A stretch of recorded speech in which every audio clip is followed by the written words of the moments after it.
Mike, turn your games down. Hi, welcome to another mini episode of Games My Mom Found. I am Mike Albertin. Who's with me? Who lost their memory? No idea who they are? I seem to have a sticky note here saying that my name is Daniel Mellman. With it, hi, I'm Daniel Mellman.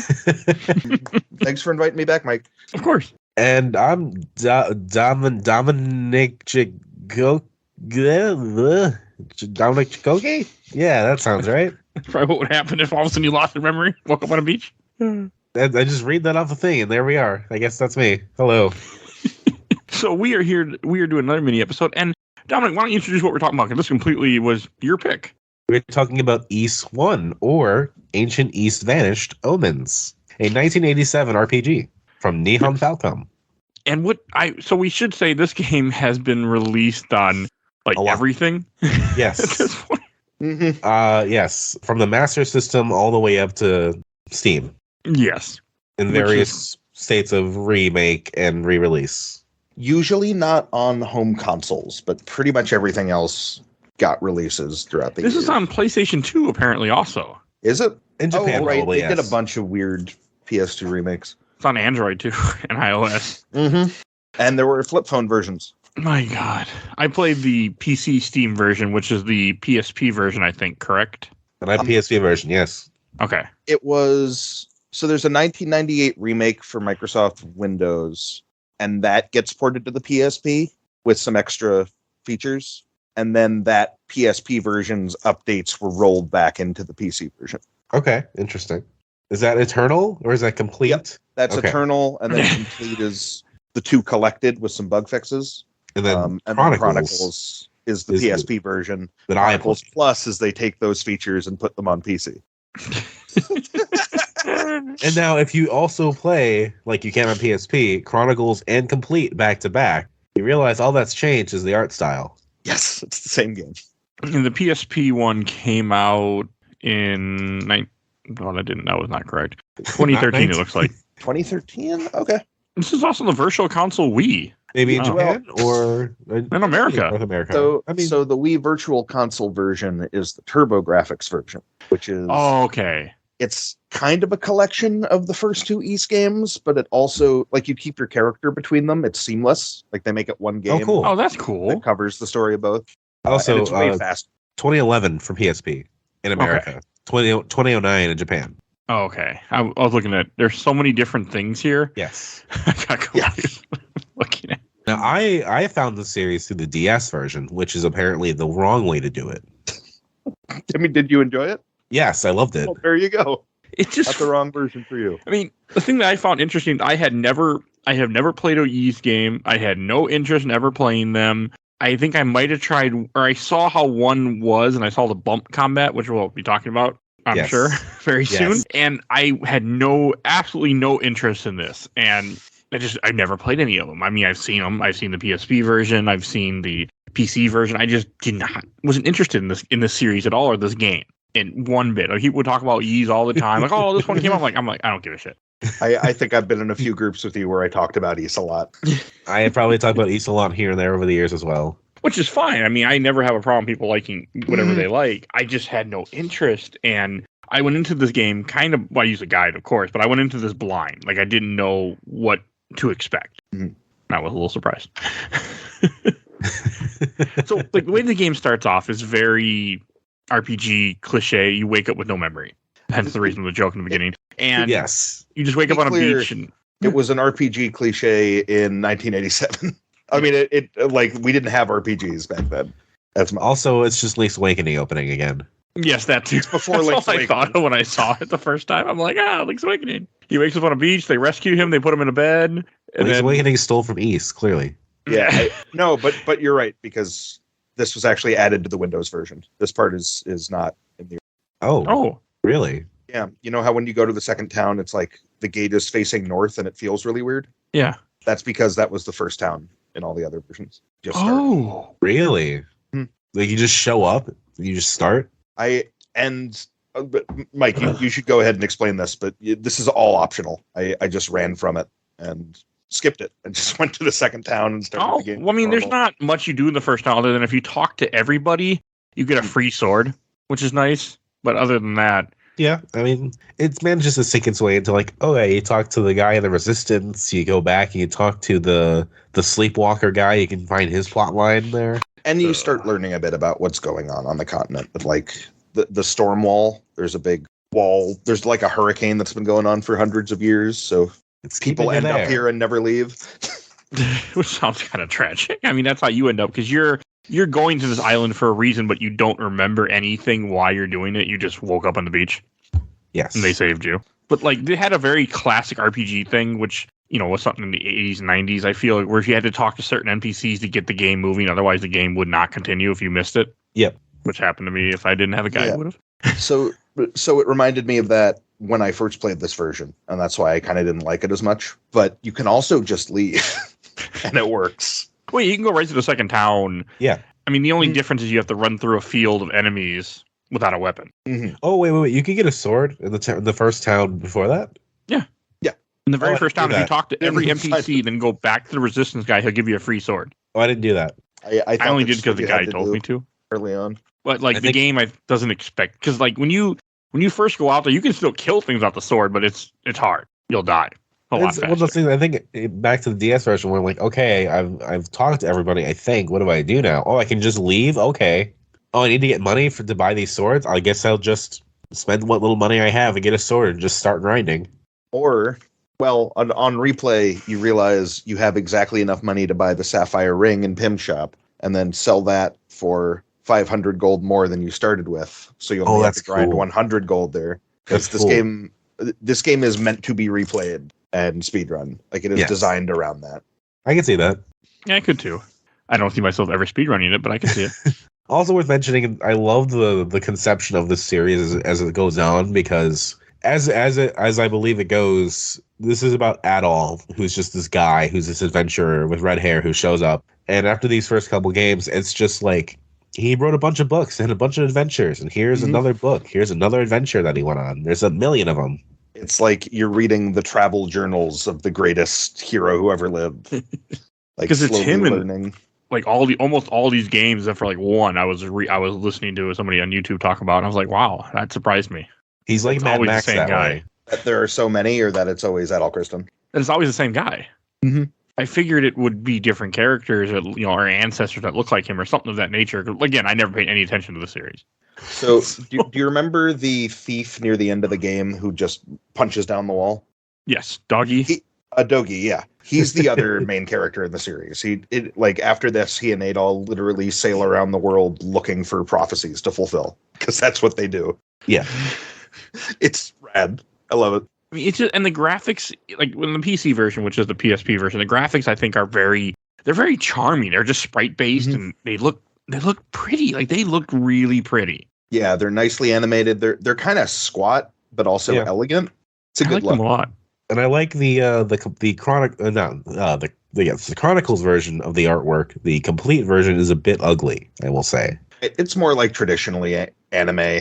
Like it feels more generic, but I don't hate it. Like when you Like- talk to people, you get a little like when you go to like a town inside a bar or inside one of the towns, and you talk to someone inside a house, you get like a little picture of them, anime picture type thing while you're talking to them. I like that too. I also often prefer the complete soundtrack, which is like high quality MIDI, as Sure. opposed to the Chronicles soundtrack, which is live instruments. I think they're both great. So when And- you load up this game on PC, it lets you pick which version you want, 2000 something to 2009. Oh, Right. so it's just like the PSP version. Okay, I picked a newer year because that seemed correct, but I did both. okay. Well, I did you not. can go into the menu at any time and switch the art you're using and the music you're using between Chronicles Complete and the original PC 88 version, like back from 1987, which I'm messing around with right now to see how different it is. So it's like Master Chief Collection then. Pretty much. That's- The graphics and like game are always the same, but everything else you can switch around whenever you want. Okay, and then when you get to the second town, that's when you're like, I wouldn't have figured this out. I know there's a couple side quests you can do in this game, which I never did. Like, I didn't buy that sapphire ring and sell it to the guy. I didn't do that. I did talk to the fortune teller because the game makes you, and then she tells you to go find the wise books and that somebody So special was coming. she does, but before that, she says, no, you need Oh yeah. a sword, armor, and a shield. So you need to go outside and just learn the combat system and Yes. kill a bunch of stuff before you really start the story. Yes. And the combat in this game is insane. I love Would it you- so much. I did not like it at first, but once I got the hang of it, it grew on me. So the idea that you have to run into enemy, which is called the bump system, essentially what people call it. But if you hit them head on, they can hurt you. So you have to you want to come at them at an angle. So that way you hit them a little differently. Yeah, kind of like bump Yes. shoulders until they explode in a gory mess. Yes. I love the way they explode. It's so dumb. I love it. I just love being able to just run through a field and just like smack into people and just kill them and just keep going, just like just a train. Especially when you're It's- over leveled and you're running through a Yes. place and everything just dies instantly. You don't even get hurt. I love that. It is so satisfying. I wish more games did it because it's simple, but it just works. One of my favorite things about this series is so I'm thinking about Kirby because the new Kirby just came out, but it kind of feels like that, where like everything is outwardly really simple and bloodless and pleasant, and it is, except you're also leaving this tale of absolute carnage wherever you go, listening to awesome music. Like, Yes. that's what he says. It was a real, it's very simple. I mean, but I enjoyed it. Like, when I first got into the combat, I was just running around, just farming enemies to get gold because I wanted to buy the better equipment right It's away. so easy to You do need it. to. Yeah. It's the easiest grinding I've ever seen. And then I did find a random, gold vase in the lake or in a river, but I had no Oh. idea what to do with it. I just Oh. took it. So I didn't find that when I played the Chronicles version. I don't think I ever have, but I messed around with the PC-88 version and I just found it. I've never found that. It's just in the water. You have to. If you run around the field right outside the second town, you'll find it. Oh, I don't know. okay. Oh, yeah, I guess you can sell it for money. Well, I seem to remember one of the things you can barter Pim up with the sale price, like by refusing to sell to him. Maybe that's a later East game. Nope, you're right. That's what I'm watching a guide right now, and that's what he's doing. Okay. Yeah, you can. There's just like a lot of stuff you're not necessarily going to find on a first playthrough, but Yeah. kind of lets you speed through things on a later playthrough. And it has the whole inventory laid out. So ideally it's going to be full at the end, but there's a lot of space I always found. I've never quite filled it up. In fact, there might be consequences if you get the super rare, super powerful equipment you need for the story and don't buy the slightly weaker weapons. Oh, you mean Okay. okay? I know. Yeah. Yeah. So this game is very much just kind of running around. Like after the second town, you go to a third town, which is the last town you go to. Where I think is that where you meet. This is where you meet the Sleepwalker. This is where you meet. The Sleepwalker? Well, there's What's a that? guy who keeps sleepwalking, who you have to go rescue Oh, for a okay. side quest. Well, you can. Well, when you go to the don't third have town, to. his wife is like, "Oh, he's missing. He sleptwalk again." And then if you go back to the first town, he's found by the doctor, and you can talk to him. He's like, "Oh, I don't need protection. I'm fine. I'm just gonna go back to my home." And then you can follow up with him, and he's being accosted and out by the tree, the northern tree. The Rototree? Yeah. I just thought it was such a funny line that one of your side quests is going after a guy who keeps falling asleep and walking into sleep. I don't know. It just seemed really weird. It to me. is fun. It's one of those fun little just quirks. It's funny. I did no side quests. I absolutely did a speed run for this, so I just don't know that at all. Oh, you're good. I only did it because the guy kind of told me, and I was looking to try to make more money so I could buy the better equipment. Mm-hmm. So that was a big part of it. And then I didn't sell the vase, which you can sell for 2,000, which would have been nice. I had in my inventory, but I didn't sell it. Did anyone find the piece of paper? I did later. What did you do with that? I gave it to Rhea. Yep, you give it to her, and she gives you money or something, I think, for it. No, she plays the harmonica and then she gives lyrics to the East theme. Really? Oh. Yes, That's cool. and it's a prophecy of what's to come, basically. To Fina, the song, the da da da da da da da. Yeah, that one, but it's not Fina, it's the other one. Yeah. No, the song is called Fina. Oh, it is? Okay, cool. Yeah. She does that, yes. But I did like it when you bring the sleepwalking guy back, because she makes the wife makes a comment I might need to tie him to the bed tonight so he doesn't I don't know, it made me laugh a lot. Implying keep him that way this time. We're just gonna leave him. We ain't leaving anymore. But I don't know, I thought it funny. I mean, he leaves obviously because you run into him again. But Yes. and then after you go to the second town, I think you meet with the fortune teller's sister or somebody who knew her, I think. Yeah, Who but tells her I aunt. don't know if she's supposed to be her sister, like Her aunt aunt. or something. And okay. Yeah, I think it's Anne. Yes, That makes I wasn't paying attention to the story at all. it doesn't. It doesn't she's an super old matter. Yeah. I just wanted to play the game and kill things and open chests. Like That's it's all. a story that's very basic and does the job, but it's also it gets a pass by being 1987. Like it's not amazing, but it works. And then you go to your first dungeon, which is the shrine right north of town. Yes. Yep. Which I like this as an intro dungeon too. I thought it too. wasn't bad. That first boss though, But yeah, yeah, because we got to talk about him. He kicked my ass until I figured out what the hell I was doing. So you go into a room, you have 6 flames shooting off from the sides in a pattern, and you have a guy in a cloak who appears and reappears, and you have to run into him and hit him. But he hurts you because the flames will hit you if you try to go get him sometimes. right. And I didn't understand this. I'm like, what the fuck? Because the flames do so much damage. Like the guy told me to just wait till he spawns in the center and then hit him in the center, and that's it. Definitely done that before. This time I kind of weaved in and out of the flames and beat him way faster, but I've definitely had that strat before. I kind of just grinded until it wasn't that much of an issue. Okay. I mean, I was the suggested level as the guide said, and I didn't really want to grind more. What's the But I level was it like, suggests? So I forget. I grabbed the ruby. So he's the first enemy you see in the dungeon. He's not like an end of level boss. Yeah. He's like guarding the entrance. But there is a little maze, and you can get a ruby in a chest. And if you go back or use a wing you bought earlier to sell it to Pim, then you can buy a better sword. And it goes much faster. Oh. Yeah, you can get the best equipment you can find through the shopkeepers, and and me just being me, I'm just like, I'll just kill things. It's fine. Yeah, so the level cap in this game is 10, Which is too low. Well, I don't think it's too low. I think you're designed to reach the level cap around the halfway point of the game. So through the first half, you're kind of building in power really rapidly. Yes. And because there's counting weapons, maybe 15 bumps in strength you're going to get, they all feel really significant. I love that it's just level 10. It's just so simple and just like, it is what it is. I mean, it makes sense. I just would have liked a few more because I would have hit more because I kept killing things.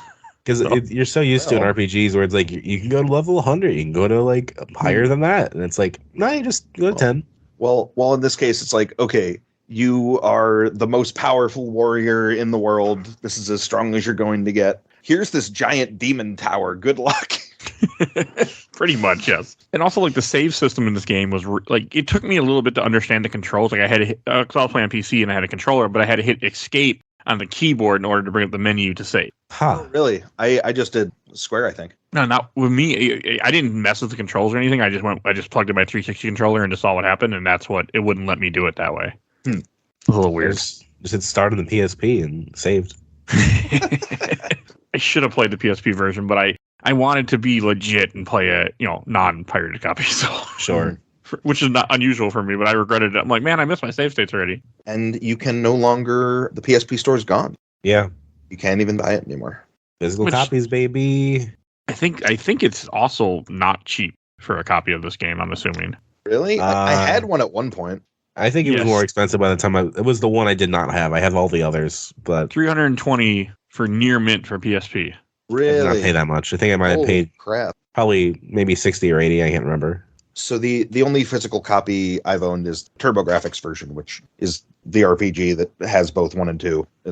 In which case you can level up while you're in Darm Tower. And Sealed version, like 220.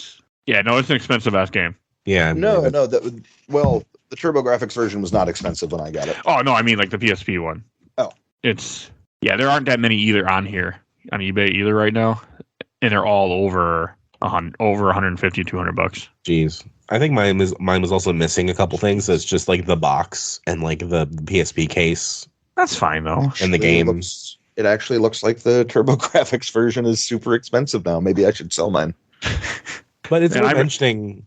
This was an important part too of like I played the DS version probably around like 2010 roughly, and like I was a teenager. I loved it. I'm like, oh, I would love to play more of it. Oh, Xseed is putting out all the games on PSP. They're putting out 3 different East games and all this Legend of Heroes stuff as well. Mm-hmm. Time to buy a PSP. Yeah, that's when we finally got the Legend of Heroes 6 Trails in the Sky, which this podcast is not about, but it's very exciting. We just talked about, well, not that recently. The time you're hearing this in the Shovel Knight episode, we talked about Trails in the Sky too. Go listen to the Shovel Knight episode. Trails in the Sky was a great game when it came out. I loved it. But I bought a PSP for Falcom Games, and I was not disappointed. That's why I bought a Vita, which I kind of regret because Memories of Salsetta and Trails of Cold Steel are all on PC now. Yeah. But yeah, Sony handhelds are Falcom machines for me too. Yes. I really need to play Vita someday. I feel like I'm missing so many good games on Vita because Vita is one of the systems I bought it once, but I bought it as a gift for my girlfriend at the time. So I never really I never played Vita, and I regret it now. Most of my time on my Vita is PS1 and PSP games, but I love those systems a lot. It's one of my regrets that I'm waiting for Vita at some point when it's on PC efficiently. I haven't really looked, but that's my goal. Another thing I want to mention, like you aren't in this dungeon very long for this first dungeon. You go in, and I think you go all the way in. You have to rescue a girl and then get out with the girl, and that's like your whole goal. Well, I like that. She's on the first floor. Then you come back. Wait, do you come back after that to fight? She's on the floor too. You go down the stairs. Well, she's pretty early in the dungeon. Yeah, that's the point, and that's how you get the Mask of Eyes. Oh yeah. Either she gives it to you, or you get a key that will open it somewhere else in the dungeon, depending on the version. Yeah, and you need that to get to the bottom of the dungeon. So you need to go to this dungeon multiple times, and consider upgrading your equipment on a first playthrough. Like, there's no way around that. Okay, I liked the animation though, like the way that they look when you're talking to them. I like the little anime kind of like just drawings. Yeah, it's fun. It's like, oh, Adol, hello. Mm-hmm. Yeah, and this is a woman in the prison who knows her name and nothing else. Just like him. She has amnesia. Yes. Just like him. Her amnesia turns out to be a lot more important than his.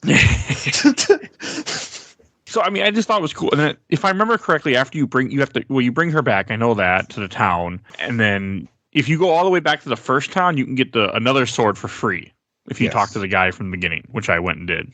Oh, is that the Talwar? Yes, I did that. You can't, I didn't do that, but you can't buy it for a while. I don't think you can buy it until, like, you're most of the way through the mines. Yes. I believe so, yes. And then you go back to the shrine, right? And then you have to go lower in the shrine, I think? Yeah. Yes. So the story, which still don't have the Book of Ys. The story, which is interesting, is that the Talwar was like a shipment, and then it went missing. And the implication is that the guy in the first town stole it, or like found it on the beach or whatever. Mm-hmm. So that's why he has it. So everywhere you go, you hear rumors about a man in a cape stealing silver, like stealing everything silver and hiding it. So that's why you can't something that buy Mike certain stuff. That Mike would not have realized if Dominic wouldn't have told him. It's also the whole island was about mining silver. Mm-hmm. Like it was a silver mine. I didn't know that. So that's cool. Flash forward, spoilers, it isn't silver. It's a metal from the ancient land of Ys called Claria, which is the only thing that can defeat the final boss of this game. It's like anti-demon metal. And the prequel to this game, Ys Origin, which remakes all the bosses from 1 and 2, it's rad and takes place entirely in the final dungeon of this. Shows you deciding to hide all this Claria equipment underground. So it makes sense that this stuff is just lying around caves and that the same key opens all of them. Like, they go back and explain that, which I think is super neat. Also, the one game that doesn't start Adol, I think. Yeah, because it's 700 years before he was born. Yes. Okay, I wouldn't mind trying that at some point. Yeah, it's the story you're reading in the Books of Ys. Oh, okay. And then the second boss you fight at the bottom of this tower is a giant worm, which I really liked this fight because it wasn't hard. And it was, after that first boss kicking my ass, it was nice to have a boss that wasn't that bad. And then it's where you get the first Ys book. Just one that flies around the map and just attack it. Yes. Yep. You just need to stay away from its head, which it's not its weak point, it's the opposite. Yes. So hit everything else. So much simpler. And then, I would have gotten confused. I think you have to go back and talk to the girl that you rescued, or is that later we have to find her on the dock? I don't think you have to find her on the dock. I thought I seen, but she does go on the dock, and they're like, "Yeah, you should go talk to her." And like, you do. And then this is when you go to the mine. Yeah, the mines were complicated because you can't see very far ahead of you. So if you go back to the first town at this point, you realize Sarah's been murdered. Yes. Okay. The fortune teller who hired you. And I thought that was kind of funny that the guy's like, yeah, she died. Okay. Like, it wasn't that big of a deal to them. Well, it's so not big a deal that in certain versions of 4, she just shows up fine. What? I think canonically she's dead now because 4 got a remake, and I don't think she's in that. You said the DS version might have had a dungeon or like a little area. Yeah, I don't know. That's just what I heard about. It's like it vaguely rings a bell. I feel like it was more just like there was a cave behind her house. You just had to go in and like get something. Okay. That's my memory of it, though it's not entirely clear.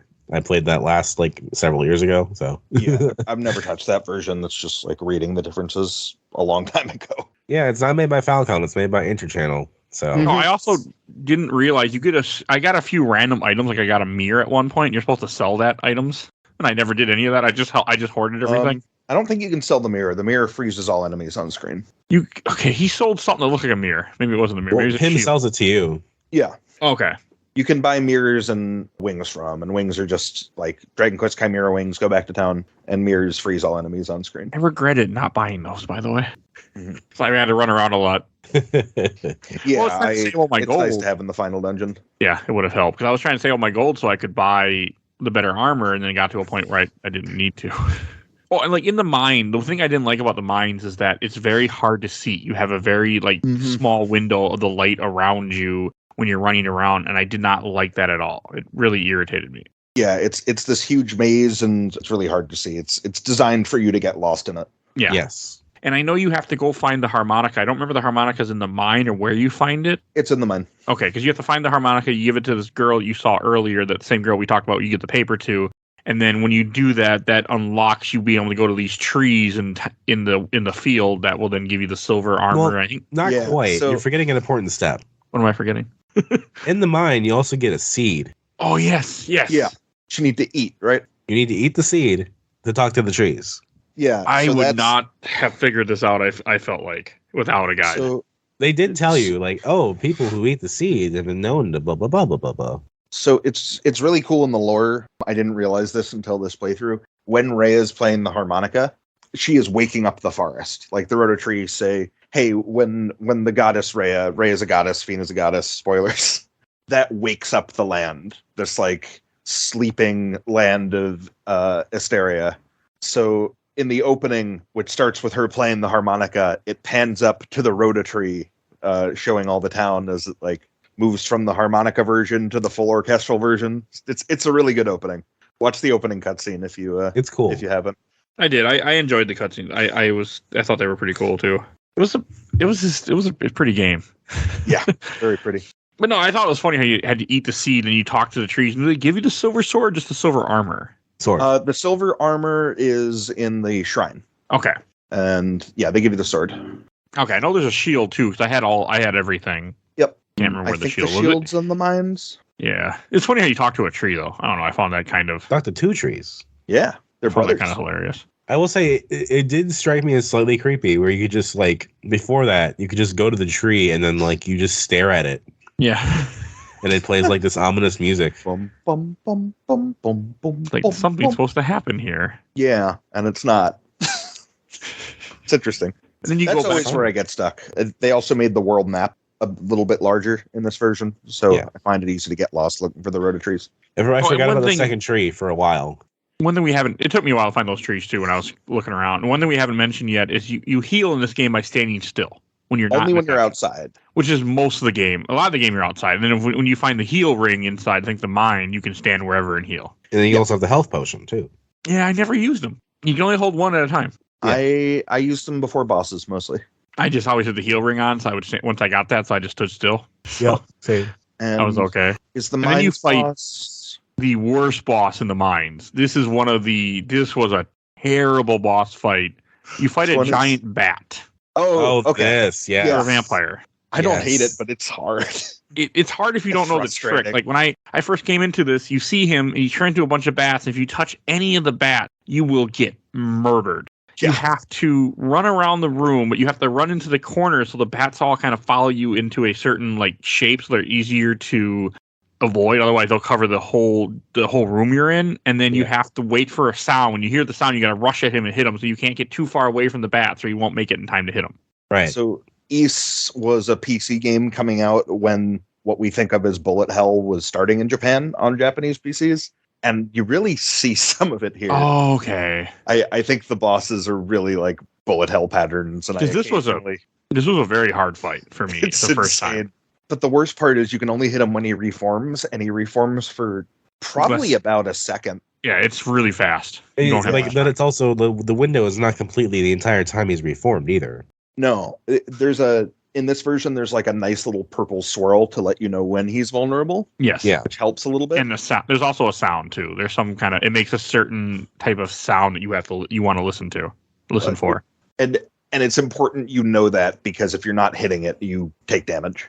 And Yes. do no damage to him. The guide is how I knew what to do because I had to look up. I had to read. I'm like, I don't know what the fuck to do, and I also had to look up a guide for this one because I forgot. And it was like, yeah, you just got to do it. Yeah. There's no trick other than that. I died Which a couple is- times on him until I got the timing down right and I understood what I was doing. Mhm. But it was not a fun fight. I think I left and upgraded my gear before that fight. And it was still pretty tough, but I was way underleveled first time I got there. I had the best gear because I went and I farmed a whole bunch to get enough money to buy the best gear because that's how I play RPG sometimes, especially a game like this where I can't cheat.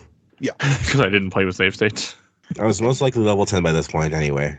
I might have been. I think the Play guide with save recommends states, you 'cause get level that's- 10 for this guy. I think I was level 10, yeah. And then it's just a question of, can I get like 100% gold, 100% XP before the game is over?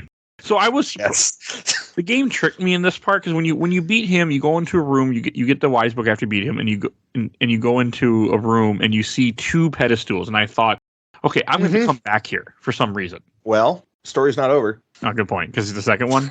Mm-hmm.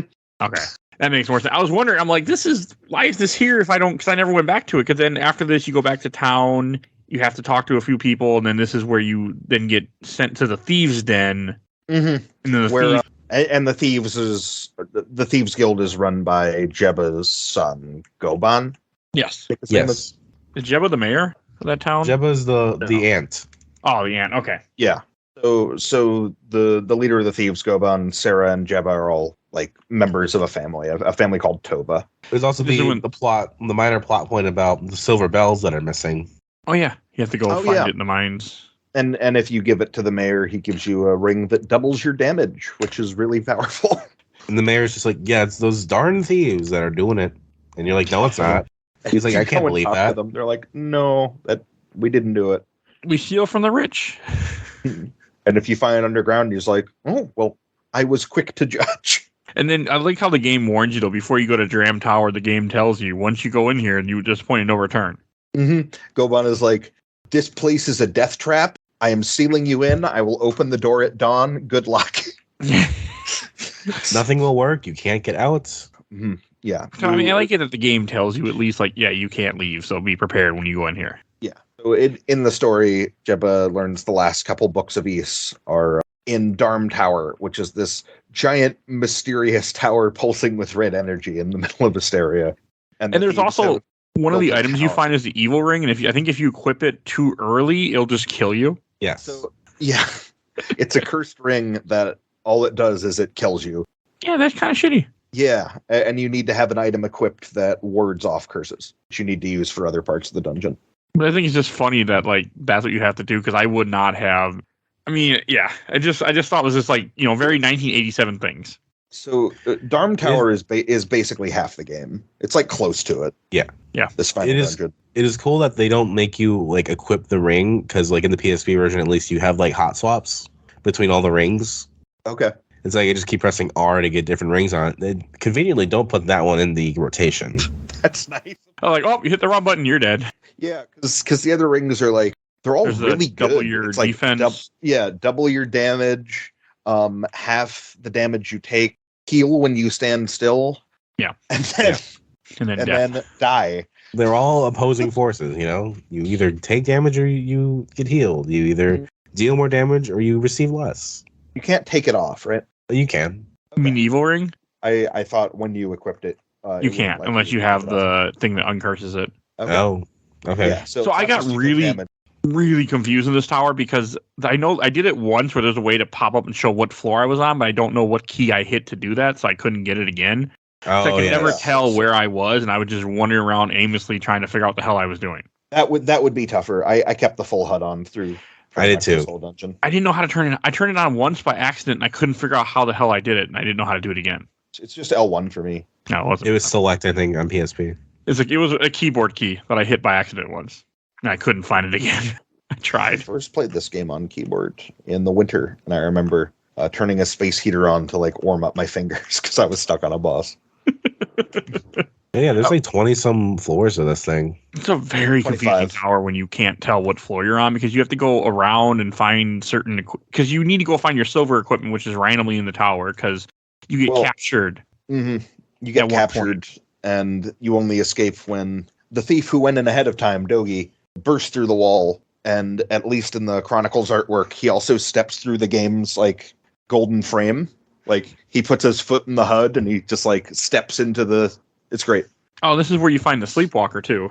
Yes. He's here again. Really? Yeah. Because he's in Rava? prison with you. Because he's like, yeah, I was sleepwalking and I got in here somehow. Like, I thought that sure. was kind of funny. Apparently she didn't tie him to the bed enough. So I was confused. Like when I first woke up in the cell, I'm like, oh great, what do I gotta do? I talk to him. I'm checking the bars. I'm like, all right, I want to shake the bar 3 times to see if the guard will come in, but no, it did not work. And then the guy just punches through the wall. And I was like, okay. Yeah, they really let you steam in there and be like, Yes. nope, you can't find the way out until you're bust out. And then you can keep getting caught and he'll keep doing it. For as many cells as there are in the game. 3 times. I got caught 3 times because I kept getting lost and I kept running into that room and getting recaught. Luckily, I hadn't found any of my silver equipment yet, so it didn't really matter. Because it'll keep stealing your silver equipment each time you go there if you keep getting caught. Yeah. I resorted to a walkthrough late in this dungeon, even though I played this a bunch.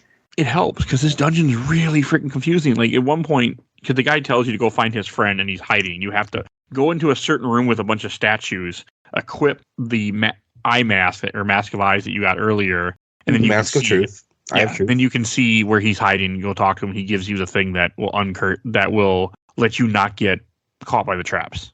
Right. And then you have to give like an idol to him, and there's like a whole thing about just items passing through at all because he's there. Oh yeah, at the very end to get the item that opens the final boss door. That's when I looked at the walkthrough. The tower is idol. also really confusing because you keep going out on this balcony, and I didn't understand how the balcony worked. Like if I went left or if I went right, if I was going up or down, I couldn't understand what was happening. It's the stairs. Yeah, you really need to see what floor you're on for this dungeon. And like the guy would tell me, "Oh, go to floor 5." I'm like, I don't know what the fuck floor 5 is. It's way harder, and this dungeon's already. It's also fun when like multiple rooms have like multiple exits. Mm-hmm. So like, is this floor 5? Oh, the other one's floor 6 because it's going up higher, I think. But who knows? And this is where some of the puzzles get just absurd to me. My favorite is you beat a boss, and all you get for beating the boss is a hammer. You need to go to under this hallway where there's a sound that's killing you, which is terrifying. You need to go to the floor under it and knock down one of the pillars to filter the sound out. Because, as the game explains, or even the game or the walkthrough I read, they look like organ pipes. They do look like organ pipes. It's true. So how do you defeat an organ pipe? You smash it. What was the boss for this one? Is this the praying mantis boss?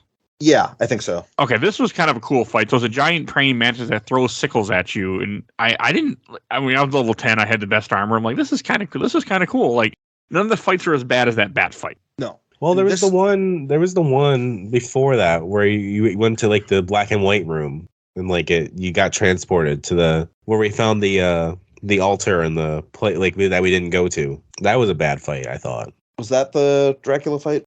Was that the bat fight? Yeah, that's the bat fight. Oh, okay. I'm sorry. Okay. And then you get into a mirror maze too in this place. Which after you beat each boss, you get another one in the book. Yes. And it has 3 bosses in here. I don't remember what the other one was yet, but we'll get there. The weird orb thing. You just run into. The two-face. That's one I just had to.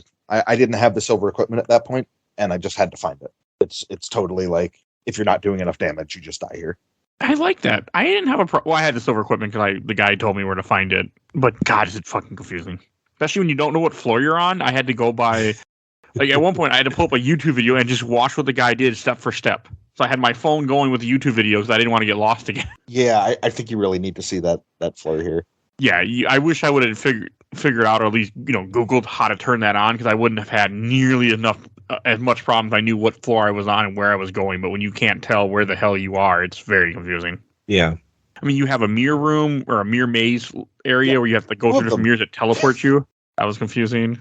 Yeah, and what do you need to get into the annex? Yeah, you need to figure out the thing with the evil ring and the blue necklace. Yes, because you get the blue to rescue necklace. Rhea in the annex, and that's before the mirror maze, but on a higher floor. Yeah, Yes. you get the necklace from the old man when you give him the idol, which is what gets you by the traps, and then you get to a door you can't open. And it says something about I have to be evil to open this door, You need an evil heart.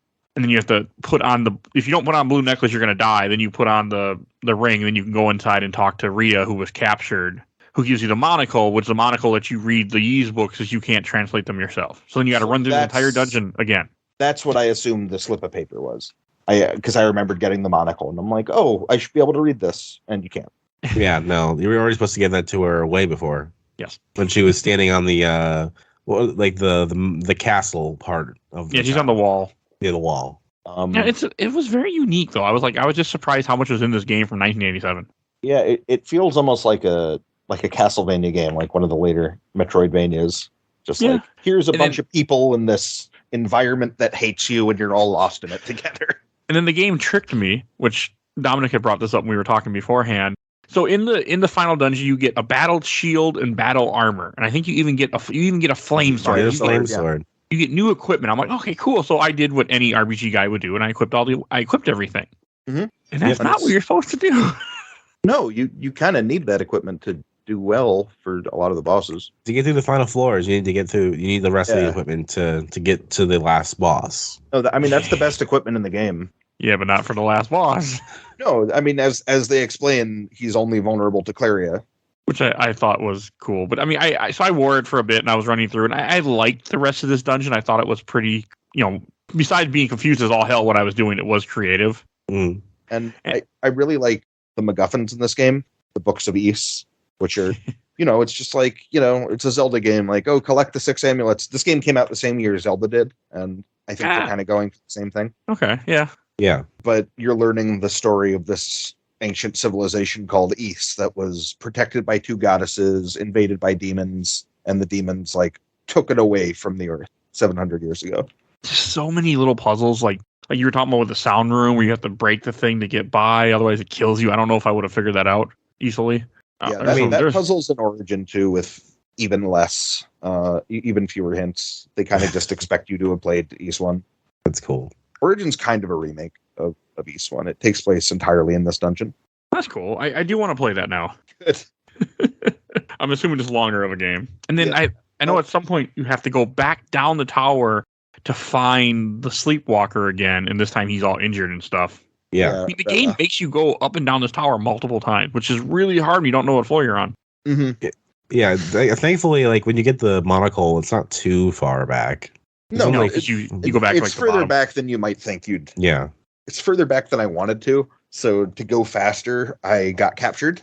And, oh God! And realized, the Claria equipment is gone. So I just loaded my save. I still think it's funny how they steal all your silver equipment because it's the one thing that can kill the final boss. That is kind of funny. Well, that's why he's hiding it through the game for that same reason. Because you're finding it in these locked treasure chests, and that's why everything silver is going missing. Right. And then you get to the final boss, Dark Fact. So when Dark Fact, that's his name. What's his name? Dark Fact. What kind of name? Which is just and that gets way funnier to me when you start meeting the other facts. Like one of the main characters of Ys Origin is Hugo Fact, and Toll Fact is pretty important for the rest of the game. And this guy's name just happens to be named Dark Fact. So when I went, I felt like it had to be in translation error at first. Dark Fact. So. Yeah, it just seems. So, he really reminded me of the boss from Lunar 1 for PS1. Yeah, what's his name? I don't remember. It's been a long time since I played Lunar 1. I just vaguely remember, and he reminded me of Lunar 1. That's a great character. That's a more fun version of this. Galleon, that's his name. It's a really good game. Yeah. I need to replay. I feel Lunar like 2. I feel like he was also renamed something else at some point. I'm looking it up. I thought maybe the DS version had a slightly different version of the name. I can't remember. I do know there was quibbles about the translation between versions. I've heard Doc Fucht, and I understand why they wouldn't want to do that. The fuck? Yeah. So I went into this boss fight because I'd equipped my flame sword, I had my better armor, and I got massacred in seconds. And I was like, what the hell? How am I going to do this? Because it's kind of a bullet E-Hell level. He's bouncing back and forth around the room. He's constantly shooting projectiles at you that you really can't dodge everything. Yeah, and you're kind of just taking damage. Yeah, you have to tank it. And every time you get hit, every time you hit him, he breaks the floor you're standing on. So he's destroying your small map that you're in. So as the map gets smaller and more treacherous, you're trying to predict where he's going to be and intersect him at the edges where it won't box you in. It's a really cool fight. It's really weird, and I really like it. It's just kind of a you gotta try and then you might not do it kind of thing. Like you just gotta keep trying. Yeah, I died. You can so easily trap yourself. And I like this version a lot more than the TurboGrafx version, because in the TurboGrafx version you just keep leveling up because you're going to play East 2 after and going to keep leveling up through East 2. So you can just get strong enough to kill him. Here you need to learn and try and die. And you need to be smart enough to put on your silver stuff too. Yes. Also, I'm looking at the East Wiki because I'm looking up Dark Fact. I need to issue a correction here. Claria is not silver. No, it's not. But he thinks he can't tell when things are Claria or silver. That's why his cape is made of Claria, and silver is made to defeat Claria. Oh, really? Okay. Yes. Interesting. Yes. Okay. We learned something new. And I got confused because I know after he died, you have to pick up the book off his dead body, and I couldn't find it. I was like, "What the hell?" I wasn't clicking in the right spot. Yeah, you kind of just need to like pick up his robes and find the last book of these there. And then when you read the last book, if you read all the books before that, because like you're supposed to with the monocle, then the game you essentially beat the game then. And the last book of East talks about like, a great hero will gather all the books of East and learn our story. And as soon as Adol reads that, he's like engulfed in light, flies off to unknown lands. It's a fun ending. Because he essentially goes up to the sky. Because I was reading a little bit about the next game. Yep. Yeah. Okay. So the second game, you fly up into the sky, and East is still there, and people are still living there. It's just been isolated for 700 years. And you're there in East itself trying to figure out what happened here and how to solve it and get it back to Earth. Okay. I think it's just cool as hell that when I found... I didn't realize this until very recently or like yesterday, that Ys 1 and 2 were supposed to be one game, but they couldn't do it. I didn't know if they couldn't do it, but they were definitely made as like chapters 1 and 2. Yeah. Also, I'm learning now that there was actually a DS exclusive boss fight. That might be what I'm thinking of. And I will link the video in just a moment here. Did you do it when you played on DS before? I must have. I don't remember. But you can also see how it looks different. Yeah, the DS version, when I was looking it up, does look a lot... Well, because it's DS, of course, so... I seem to remember reading you could either use the bump system with touch or buttons with an attack button. But I've never played it, so I could be wrong. It was great. I mean, I'm just happy that, like... I'm always happy now when games get ported constantly like this. It makes me happy. Imagine if Zelda got this treatment. Yeah. Imagine if every, 10 years after Zelda came out, we got a version that tried to keep as much as it could of the original while smoothing it over. Okay, so I'm looking at it, and it seems like there is a statue outside of the shrine off to the left, and that's how you get there. Okay. That's the extra area, I guess. What does it get you? It's like, the chest is empty. Sarah must have been here already. Nah. Okay. And then that's your cue to go back to Sarah, and she's been murdered. Wow, I bet it's a lot of experience. I bet it's like taking out a force grinding section. I guess so. Because people were really against those before Dark Souls came out. I was thinking of Elden Ring a lot when I was playing this game. Been playing a lot of Elden Ring. I think everybody is that I've talked to recently. Yeah. And hey, this was one of the first action RPGs ever made. Yes. Yes. So this is made by a company named Falcom, who were a big Japanese PC developer back in the really 80s, 90s, and aughts. Like they stayed on PC until E7 and 09, and they invented the action RPG with a game called Dragon Slayer. And then there's Xanadu, which is a side-scrolling version of that. So you really see Zelda 1 and 2 are takes on Dragon Slayer 1 and 2. Which is wild to think about. Mm-hmm. And the year Zelda comes out, Falcom has their own no, this is an action RPG you can actually play and understand. Yes. Because you cannot go back and play Dragon Slayer. I've tried. I'm curious. because like they still have a lot of these games coming out. Like what Tokyo Xanadu was basically the new version of that. Well, it's a sequel. Oh, is it a sequel? Okay. Yeah, it's they have a new game. They have a handful of games they've kind of go between. Like there's a Brandish is another series they've had. Mm-hmm. And a lot of these are Dragon Slayer games, like Dragon Slayer 2, Xanadu, Xanadu Next, Tokyo Xanadu, Dragon Slayer 6, The Legend of Heroes, The Legend of Heroes Trails in the Sky, The Legend of Hero Trails of Cold Steel. Like Dragon Slayer is still going, but it's just these weird tenuous connections. It's really even more want to play The Legend of Heroes, like the ones that aren't the Trails in the Sky, just the other ones, because I actually have them on PSP. At one point I bought a PSP. I bought a ton of cheap RPGs for PSP. They're not cheap anymore. No, but they were cheap when I bought them at the Pawn Store. That don't want to get too off topic, but that PSP we're almost done, is weird because the PC version is an RTS, and when they brought it to PSP in America, they simplified the battle system each time. Like they totally ripped it out and changed it. So it's a traditional JRPG that was originally an RTS. That is strange. Also, I know the Legend of Heroes, the early ones in PSP, are notorious for bad translation. I hear the first one has a really bad translation, and then they get better. Like it's the same company, and they paid more because they're like it was Namco, I believe. Yeah, this was outsourced. East Chronicles, like a lot of Falcom games in the 10s and early aughts, was handled by Exceed. There were a few people at Exceed who were huge Falcom fans and really reached out to get a working relationship with Falcom and port a ton of those titles over. Like this is the important part, because before this, it was just random. Yeah, like the newest version before this that you could play was the TurboGrafx version. Well, Atlas did the DS version previous. Oh, that was before that? Before that? Okay, good to know. And then I have looked at a bunch of Legend of Heroes games, and I'm just Googling them on how long to beat, and one of them's like 43 hours for Legend of Heroes of 3 for PSP. Mm-hmm.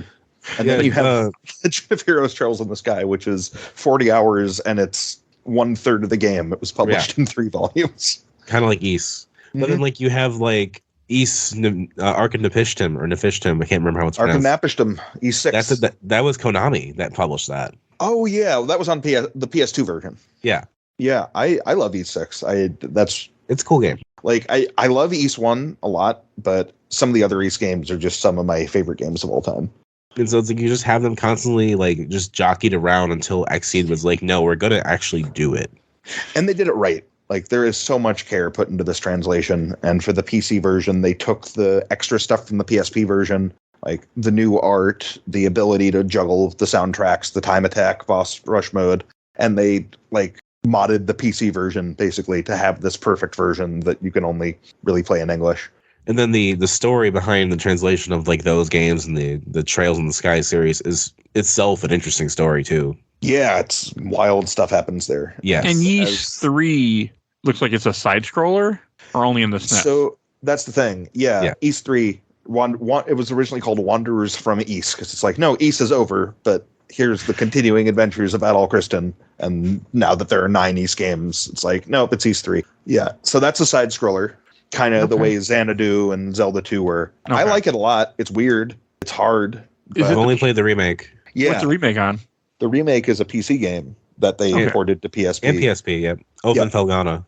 Yeah. And that's done with the E6 engine, but it's after E6. So it's like more polished. It's a little simplified. That's my favorite game in the series. I think it's just this incredible action game. And it's not a side scroller, but it still has a lot of that weird super vertical level design, so you're diving off cliffs and like plunging a sword into enemies' skulls from halfway across the map. It's we might have to play that then eventually. It's so good. The guy looks way different than the okay. So it's like a completely different game than way. It's a full remake.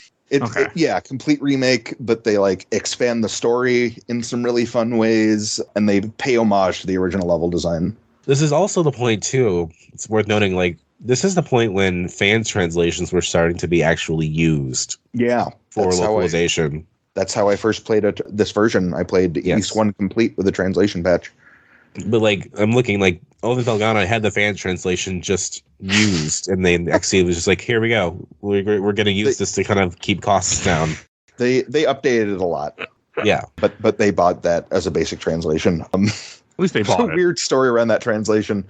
So someone disavowed himself of all right to that translation, and like because people leaked the beta translation patch, and he's like, all right, this is canceled. I'm leaving the community. I don't want anything to do with this patch. So he didn't get any of the money when Exceed bought it, even though he did the translation. And he's like, he went back and updated all those installers with curse words to curse out the community because he hates it so much.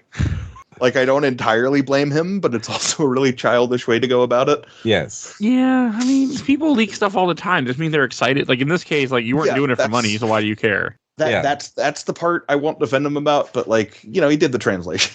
Yeah, but why be? I mean, like, why be upset to somebody like like, hey, this isn't the final bill. Like, I got it coming. Just wait. But people were excited. Like, I get it. Yeah, I think he charged people for the beta, which is also kind of sketchy.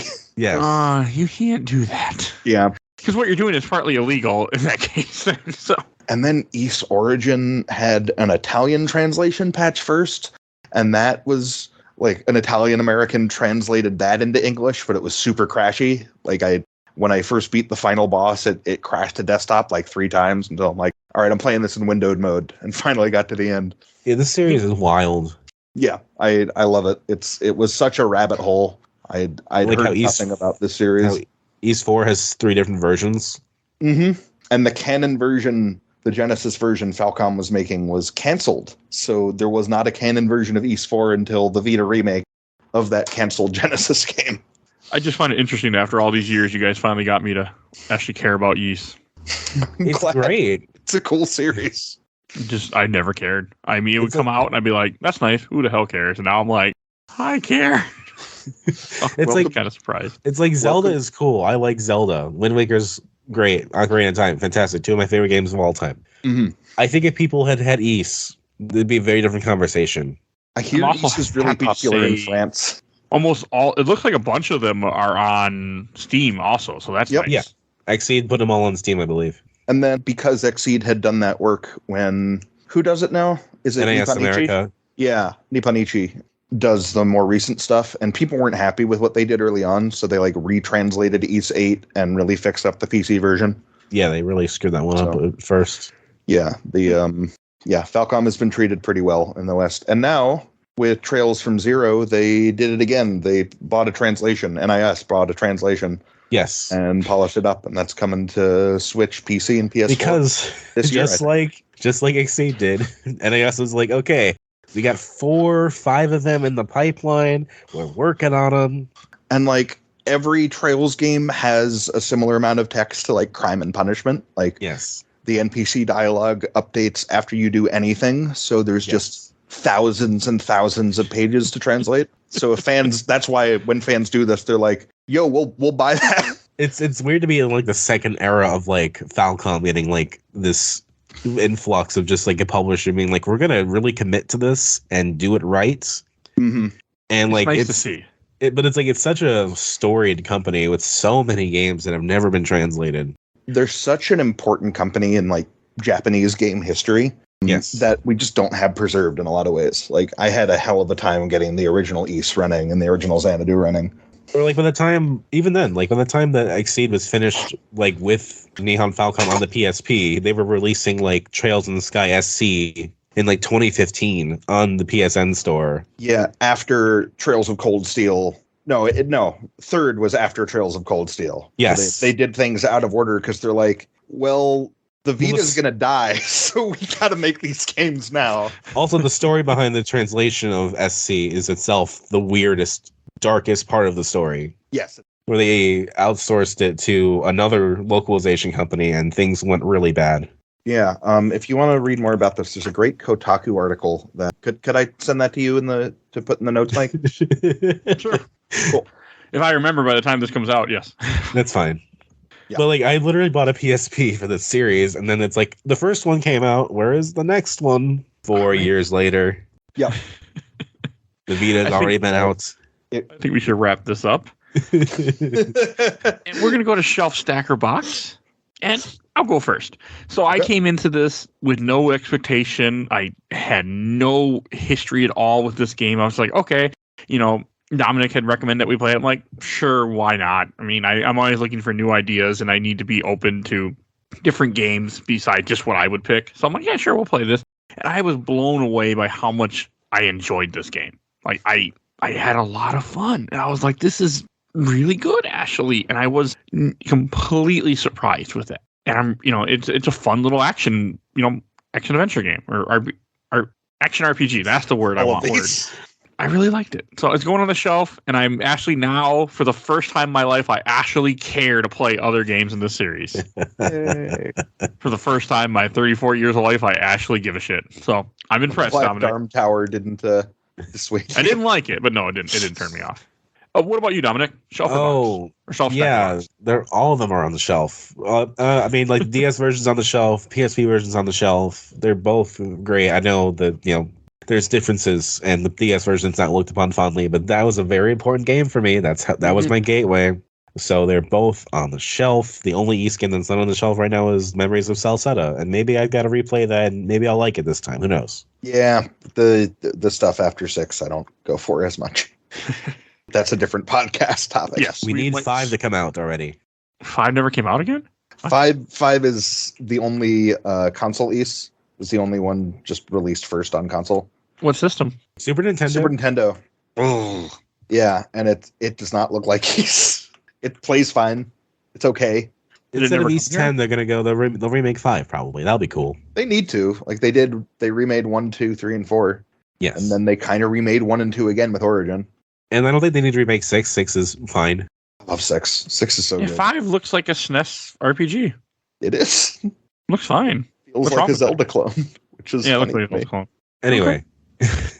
Andy, what about you? Shelf, stack, or box? If it's not obvious, this is a shelf game for me. I think I might actually have my version of the TurboGrafx version on the shelf. I love this game. I play it through every year because it takes me 2 hours. Mm-hmm. Sure to sell. I really love this game. I can understand why. I finally get it. After all these years, I finally get it. Hey, if you need more like working or studying music. We could always, if you want to come back to this, we can always do the Master System version of East 1. I'm sure that's going to be great to play. With Aaron Kristen. Oh, God. That version was actually translated to English. Yes. I think I'm good. I don't think I need to play the old versions of this game. I think I'm okay. I played the definite version, in my opinion. I'm good. Mm-hmm. I mean, some games I'll go back. Like, example, I want to some point play the original Resident Evil PS1 version. We did the remake on the show, but there's not a lot of games where I want to go back to something that old and play the older version. But some. Yeah, the Resident Evil 1 and 2 are fun examples because I think completely they have games. Well, but they have amazing remakes that are really true to the spirit of the original that also don't obsolete the original. Like they're like, no, let's do something new with this and something interesting, which is why I think they're some of the best remakes ever made. And Dominic, where can people find you at? Oh, yeah. I'm on the Overblood Facebook group. I have a podcast on YouTube called Dissonant Waves. It's a fun podcast. You should check it out. Written stuff for Tilted Mill Studios. I'm having something up here in the new issue of Lock On by Lost in Cult. That's going to be fun. Be sure to read that. All right. And Daniel, anything you want to plug? Not really. I'm pretty private on the internet these days. Okay. And if you enjoyed this episode, I'll have stuff to plug. I have no other episodes to promote because I haven't done either yet, but there will be in the future, I'm sure, now that we open this can of worms. So look forward to that. But we have tons of episodes. We cover games, movies, comics. We do all sorts of shit. Just go look through our giant catalog of over 300 plus episodes. You'll find something. And if you can't find what you're looking for, use Podbean or Podcast Addict or some of those other podcast platforms that will then pull the whole catalog where Spotify and Apple iTunes only pull back so far. So something to be aware of if you're looking for stuff and confused why you can't find our entire catalog of 300 some episodes. So that's where you can find it all.